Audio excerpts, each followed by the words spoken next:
Today, I'm going to share my self development story with you to help you understand that it's not a straight line. You have to go through lots of hoops, and a self development story is not that I was unhealed and now I'm healed. It's just that you realize that there is actually a journey you have to take. And I picked today because it's actually the fifth anniversary of my very first Kundalini awakening. And yesterday was the eighth anniversary that I met my second twin flame who started basically my Kundalini awakening. And this is when many people are going to say, but yeah, you can only have one twin flame. And the reality is that your twin flame is within you. These are these repressed parts from your holistic self. This is what you kind of read that you have broken apart, and people outside of you can represent these repressed parts and can help you to heal and reintegrate them. And if you are faster, you are going to have more than one relationship like that. And if you don't change, you can get stuck in the same relationship for multiple lifetimes. So, to understand what I have done, I have grown up in a very traditional society where everyone is really oppressed, especially if you are a female. And if you want to use psychological terms, that's more like a covert narcissist. And if we want to use twin flame terms, that's a twin flame runner. If we want to use the attachment type, that's the fearful avoidant or the disorganized attachment type. And what that means is that this type of a person is very rigid. There's a lot of control in the person because when the child is growing up, the only thing the child learns that emotions are bad and certain emotions are especially really bad. You cannot express them. You cannot be who you really are, and you have to keep shoving everything down. So instead of uh, expressing and in a healthy way and processing your emotions, your parents and your society teaches you to shove everything down, and that's it because this is bad. The perfect example of this type of a person would be Jordan Peterson. You can really see it on him that he always looks really sharp, but in reality, if you really listen to him, he sounds and looks like someone who has a huge wooden stick up in his ass. I swear to God. Even his voice and the way he talks. Because this is exactly the type of person I used to be, that when you are so detached from your own emotions, first of all, you are very heady. And secondly, this is your anger that you are going to kind of make people feel better about themselves with your words, how smart you are and how complex your sentences are, how I would say like the variety of words you can use. So this is exactly the type of person I used to be, and this is how you express your superiority. Can't even pronounce this word. And this is what you can also see in him, that all the comments under his videos, or even the way people use his videos, is that he destroys and roasts. So all of these negative words that really show that repressed anger in his followers, but in reality these followers really show what's in him because that really resonates in them, that he has so much repressed anger, and that's why this anger and anxiety in the emotional part suddenly time to time just pops out because he can't control it anymore, and he just bursts into tears, and people think that, oh my god, he's so empathic. No, he is pathetic and neurotic there is a huge difference in between the two, because a really empathic person doesn't have this right and wrong mentality. And the way I'm saying this, because this is exactly the type of person I was as well, because when you have this authoritarian parenting and authoritarian society, that's the type of person you become. So when you meet people who are so different than you, instead of getting really upset with them, just understand that this is their programming. They were conditioned into this way, and they are not, they don't suffer enough to realize that it's not good for them, because that's the only thing that can really break a person. And that's what broke me as well, that I started to question all the rules in society and the society, because I had everything. I had a very great job. We had really great cars. I was very, very successful, very, very popular. I made a lot of money, especially compared to Hungary. And from the outside, everything was perfect. But I felt like a piece of shit. I felt miserable. I was lonely in my marriage, and I just felt that something was really missing. And that was my trigger point, that I really wanted to overcome that. And this was during my marriage. Before my marriage, and even like kind of overlapping with my marriage, I had a very, very good relationship, a very, very good friendship with a soulmate who was a guy. And I bring this up because when you read terms about twin flames, it you can read into a twin flame connection that is actually really like a soulmate connection, because a soulmate mirrors you as well, but in the head level, in your belief systems. And you can feel a very, very deep connection, and you can learn about yourself as well, because I had a connection like this for several years with an amazing guy. He was my best friend. We spent so much time together, and I never felt so deeply understood in my whole life. And especially because he could talk in a way that I could really open up, but he could really talk in a way because he was like me, but in a different person. And he was the same from the outside as well. He was very, very successful. He still is an ENT specialist. And I remember there was a time like we knew each other for probably 1.5 or 2 years, that we thought, okay, now both of us finally um are single. We get along so well. Maybe we should try a relationship.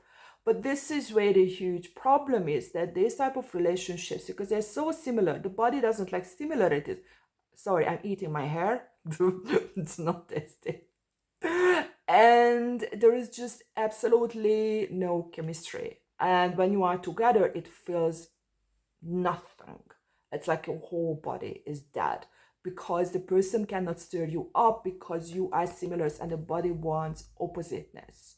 And I remember kind of this is one when things went sideways, because we decided that it just doesn't work. But I remember a few years later, he sat down and said this, that look, we've known each other for such a long time, we get along so well, and we all get all of these stupid relations, maybe we should actually be together. And he proposed, and I said no, and kind of that was the end of it. So this is something that really got me as well, that when you are in a friendship, you can really lose a lot. So this is when I decided not to cross lines like this ever again, because I lost my best friend. And after this relationship, I had a marriage that was, it wasn't with a twin flame, but this is the thing I really want to point out, that people obsess about twin flames so much, but basically any type of relationship can really, really help you up, or help you wake you up, but in a different way.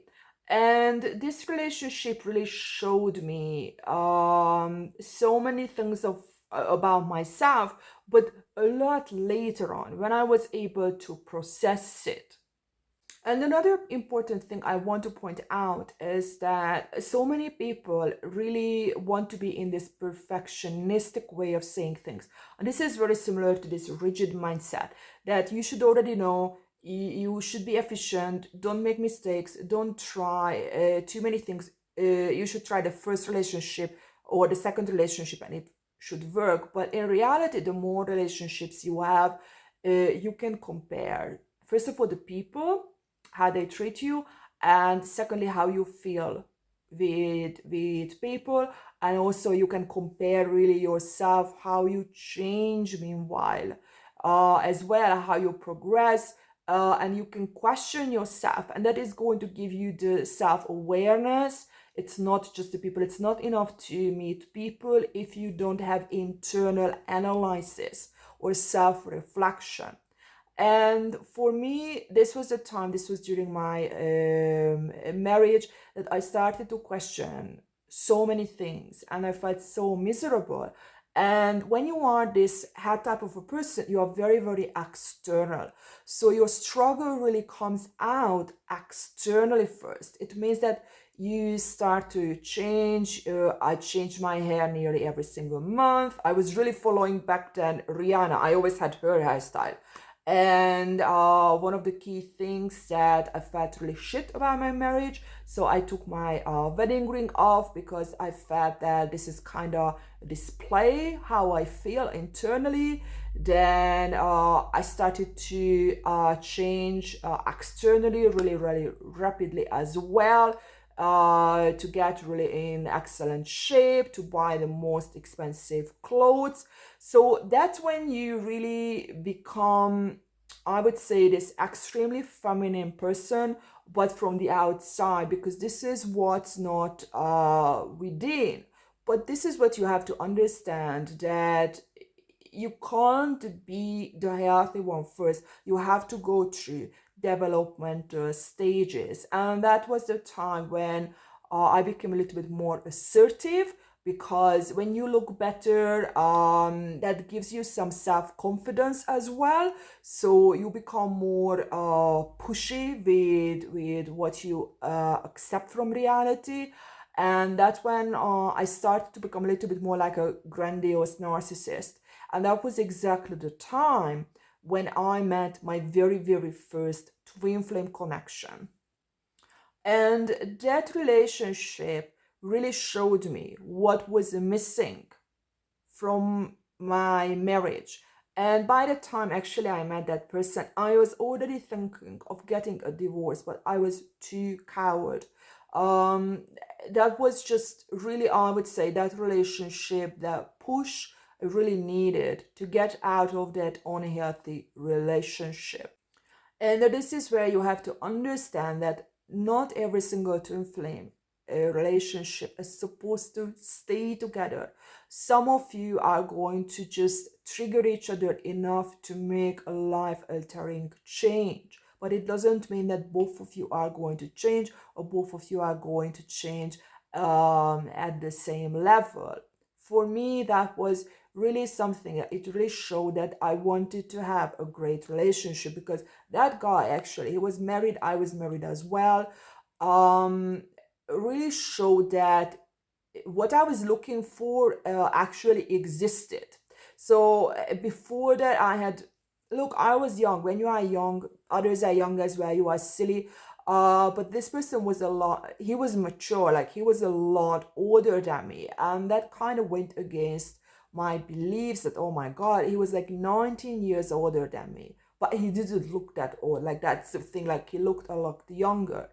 And he was very, very close to the type of person I really wanted in my life. And that was enough as a push. Back then I was the runner, so the relationship was more of a push and pull, and I felt like I was really going crazy for the person. But when I felt that I'm losing control, because this is what I felt all the time, that I have to go away because it was too much. And when a person has that power over you, you want to get away from the person, because you want that control over yourself. This is what you feel, that I want my free will. But your free will is that this internal part, this emotional part. And that's actually that lots of repressed anger and anxiety all at once. And that's what this person was able to trigger. That felt like a lot of chemistry, and I felt like I was always fired up when I was with him. And there is a significant change. It's like your nervous system becomes hypersensitive. Of course, it becomes hypersensitive because the opposites can really charge the nervous system up. There's a lot of energy within you. And that relationship was enough to put me on a thinking, I would say, journey, that I was questioning even further so many things about myself, so many things, that why my relationships failed, what I haven't seen, what are the cycles I've seen in myself. Like, I've seen that I really didn't know who I was or what I like, because in every relationship with every person, I was different. I also seen that I don't think I know what I want. I always just pick the opposite of my previous relationship, and I decided that I will have a break of relationships, long-term relationships, and I'm going to focus on figuring out who I was on my own, because I realized that if I don't know who I am, that I don't know who would even match me. And that took me on a few-year journey, I would say, when I was completely on my own. But at the same time, I also decided that I will have a lot of one night stands, because that was something I recognized, that one of the reasons my relationships failed, that nobody is honest in the relationship. Like, when you go into a relationship with the intention of staying in the relationship, you are going to lie. And I realized that, okay, if I'm in a one night stand and it's already predetermined that the relationship goes nowhere and there is nothing to lose, the person is going to be honest finally. So finally, I have a chance to understand what the fuck guys really want. And my second big question was that why relationships fail, why they cheat, why they leave people. So for me, these were one night stands, but in reality, it was like a research. Maybe I should have just read some psychology books, but in reality, when I was reading even later on, it's different when you read it.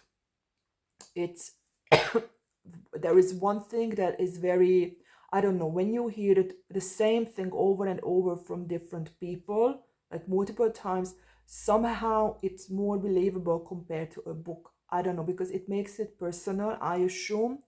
And the other thing I recognized, after a while you lose that, because in the beginning you're just like, wow, this is interesting. After a while, no. And that you would have the attraction to a person that's gone. It's like you don't see anyone attractive anymore.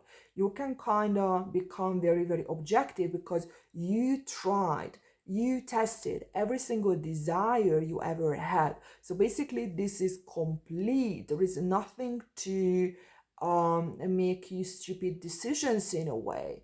And people say that, okay, if you do this, then the person is unfaithful or something. But in reality, it's like you really see what you really want. I'm not saying that everyone is going to do that, because some people just get in the loop to keep doing it, but you really get sick of it after a while.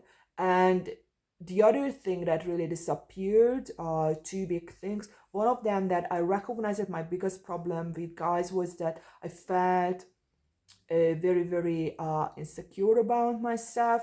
And when I saw their weaknesses, when I saw how shattered they were, I felt actually more connected to them. So that really helped me in my further relationship. And the second huge thing is that when you see so many people, you, instead of saying that, okay, it's all bad or good, or half of them might be good, half of them not good, you really see that in reality it's like 60-70% are really completely not for you. Then there's a smaller percentage. So there is a really, really low percentage who really, really would match you. That's like 5 to 10% of people.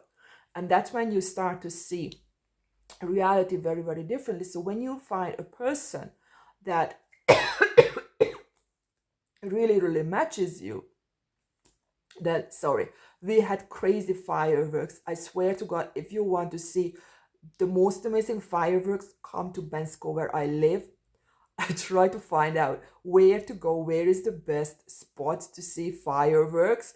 Like in Sydney, it's like one area. Here, I swear to God, it's a town with like 15,000 people, like 50 places. Like they were shooting fireworks everywhere. It was amazing. And like a few meters away from you, but you are covered in this fireworks dust and it's a throat and your hair and everything.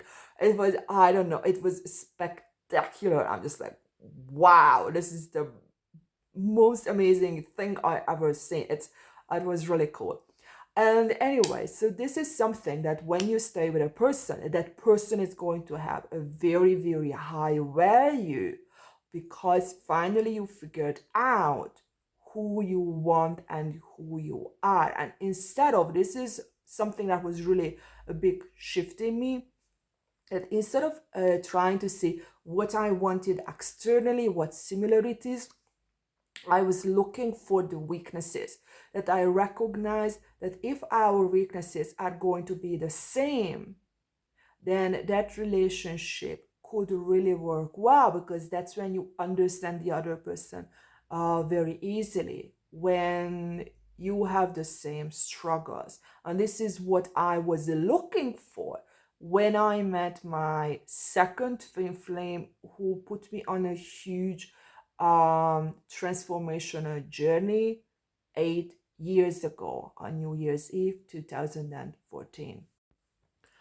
And what he was able to do, he was able to really trigger this inner child self up. That was the chaser in a repressed form, because that's why I became the runner at the cost of the chaser. So all of this anxiety and anger was bubbling and boiling down within me, in my nervous system. And now I lost control. I lost complete control. And I became a doormat. I became my own opposite.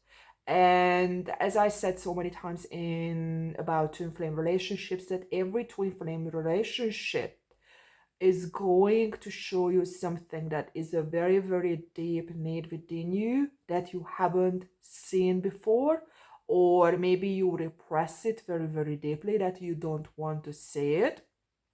And this is something during my first twin flame relationship, what came up, that sex was really important for me, and that was the most difficult thing for me, I would say, still until this day, to admit for me and myself that that was true. And during the second one, this was something that I have already accepted. And I was also looking for that in the relationship. This has to be important for me and important for the other person. So during the first relationship, we really connected on a one level, the first twin flame. And this second twin flame connection, we connected on two levels. On this really, really deep primate level, where the neurotransmitters are, and where the hormones are, and on the emotional level. So this was a lot deeper connection. It was also, I would say, the chemistry was so much more. It was so much more powerful as well. And that's why I couldn't even get out of it, even when I could see that this was very unhealthy. First of all, the person was again like a lot older. I'm just like, what the hell? Like, why my true self wants all of these lot older people? He was like 16 years older than me. And like normally I always dated guys from my age, so that was really weird. Anyways, and again, like a married person, I'm just like, what the hell? And under normal circumstances, like outside of my what my internal self picked, I was always with single people. And this is what the second part of twin flames are, that they really bring up your insecurities as well. That everything you ever afraid of and things you didn't even think you were afraid of, they all come to life. And you get into this trap state that you get like the sweetest thing you can ever imagine, the most important thing you want, and it feels amazing. And the second and you get the opposite, that it's just like the most abusing shitty relationship, and you are just like, what the hell, why cannot I just have the good one and the bad one goes away? Or maybe I wait long enough and I always get the good one. And this is where we feel trapped. But in reality, this is how these internal emotions are really in you, because they are not integrated. It has to be integrated. And that's how your nervous system or your holistic self or your true self tries to really take you back to the exact same childhood wound, but now as an adult.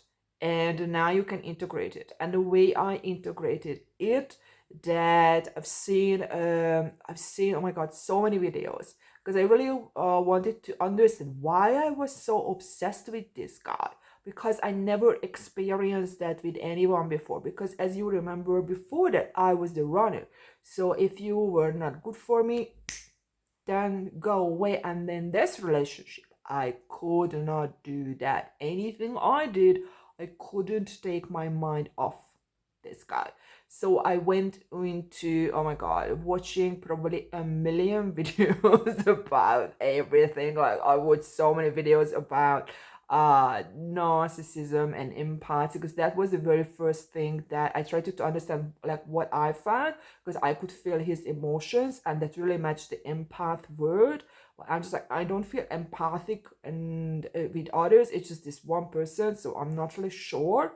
And the second thing was when I got into these twin flame videos, and I've seen a twin flame video that was very different from all the other ones, and that said that twin flames are not meant to stay together. Some of them they stay, but most of them they are not meant to stay together. They meant to help each other to wake up, to connect to themselves, and to show your weaknesses, your wounds, because this is what you mirror. You mirror the wound. This is where you are the same. And when I started to look into that, I actually used the memories of my other self, of my previous self. That was the runner. I tried to compare him to how I used to be and how I am now. So basically, my previous self, that is on the other part of the nervous system, that was my own opposite, my runner version of twin flame, and my chaser version of my twin flame. And somehow it clicked, it connected, and that's when I had the Kundalini awakening. But it didn't start that way. It started with that I felt I'm losing my mind. It was really scary. That was daytime, and I remember I started to, I think the nervous system goes into override, because it's just like a new connection into the head, like something just clicks. And I just remember that I was really not in the right mind, and I just remembered of a therapist, and I felt this deep need that I had to write an email, and I need help now. Something is really going wrong. And I had to write that email no matter what. And I remember, so I had that night, I had the Kundalini awakening, and my nervous system calmed down. And I remember a few days later, the receptionist called me. I'm just like, fuck. I shouldn't have sent that email. And that's where was my other struggle as well. That, like, I felt fine. That was actually my delusion, because I wasn't fine, but I felt fine. And I'm just like, okay, I don't need this person anymore. But because I promised it, like I have to keep my promise, that I had to go. I'm just like, oh my god, I'm so stupid. And that's the crazy part of it. Like, it's just, I still cannot really wrap my head around this whole thing. That person helped me. through this Kundalini awakening, by the way. Like, I don't know, like, if I didn't meet that person, like, of course, I don't know if it's true or not because I don't see my other version. But I went through, like, because I started to channel, and I don't think that without half, I could have survived that time. And it's again, like, I met life coaches and other therapists as well, but again, like, this was more of a like an internal choice again, not my head type of a choice, my smart version. And that person have made the most and even took me further on this self-realization journey. I would say, like, way further. So the conclusion of this video is that when you feel triggered when you're twin flame, you really have to pay attention to what is coming up. What do you feel that is really repeating?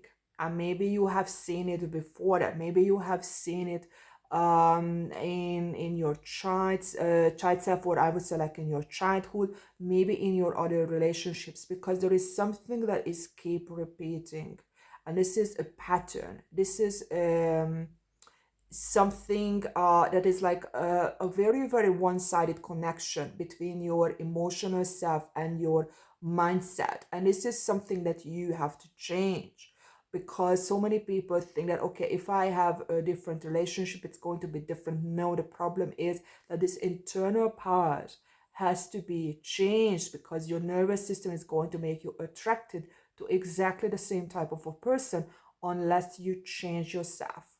Because if you change yourself, your opposite is going to be different. This is the very first thing you have to be pay attention to. And the second huge thing is that is when you meet certain people, they can make you feel very different, and it can be, I'm not saying just the good way, especially the negative way. What is the thing that they really trigger? And when you really dig into it, when you see it, when you accept that part, try to really see, why is it in you? What's underneath that? And what that thing can be, because many times what gets triggered is actually a very deep repressed part, and when it's repressed, it can be very unhealthy. So for example, me, the very first twin flame connection really triggered that sexual part that was so repressed within me. And in the second twin flame connection, I already accepted that. I got to that part that took me years, by the way, so it was a really difficult one. But there was another component, and that's the emotion. And during the second relationship, that sexual part became even more compulsive. That was very strong. And after a while, especially after the Kundalini awakening, that completely disappeared, and it became this deep emotional connection, a deep energy. And what I experienced, so first of all, like, I felt whole. That was the very first thing. That before, I always felt that something was missing. That feeling of wholeness during the Kundalini awakening, that is still in me, and this is now 5 years later. So this is an integration within in the nervous system. And the second thing is that sexual energy is just an energy that tries to connect to the emotional energy. And when it connects, like, what you feel that this whole part of you is like a warm energy, that it connects you to something, to the very core of your own reality. So it feels as a very deep connection to yourself and to the other person as well. So these are things that you can really look into. For you, maybe completely different things are going to get triggered. But what I can really tell you, that if you really want to go on this journey, you have to forget how society operates. Because if you keep remembering that only, I'm not saying to ignore completely, it's just like, try to find your own way. Because the problem is, if you really focus on what you already know, whatever comes up, you are going to translate it in exactly the same way. So you are going to connect these new energies into something that already exists. You can't change like that. You have to find new ways of saying things, and that takes a lot of courage. I hope this video was helpful for you, and see you in my next video.